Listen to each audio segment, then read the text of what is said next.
Welcome to Dr. Bill's China, and today I'd like to share with you Chinese breakfast cultural barrier. I like to joke that I've never had culture shock because I have no culture to shock. But in reality, one of the hardest things for me to get used to in China, besides squat toilets, was breakfast.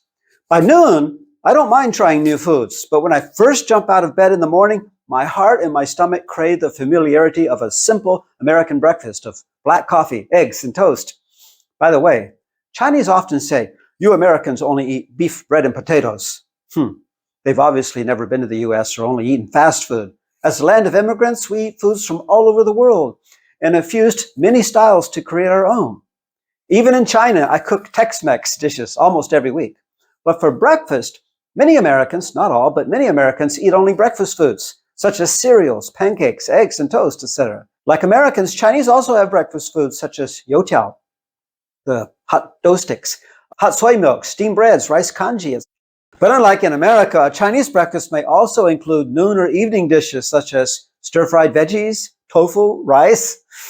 I love these for lunch or dinner, but not breakfast. About 20 years ago, when I was researching my book about Quanzhou, started the Maritime Silk Road, Quanzhou's Zaitan Hotel was my second home.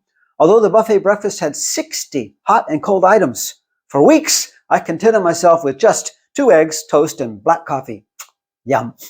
After one long, exhausting day in which I'd had little for lunch and no supper at all, I went to bed hungry, but happy knowing that next morning I could have eggs, toast, and coffee. But the next morning, I opened my hotel room door to find my host waiting outside. "No buffet today," he said, grinning.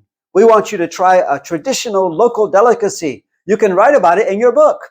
"Oh, don't trouble yourself," I said. "I don't mind eggs, toast, and coffee." "We insist," he said. "You are our guest." And he grasped me by the arm firmly so I could not escape and led me straight to the famous Windling Delicacy Street to feast upon a big bowl of steaming, congealed pig blood soup.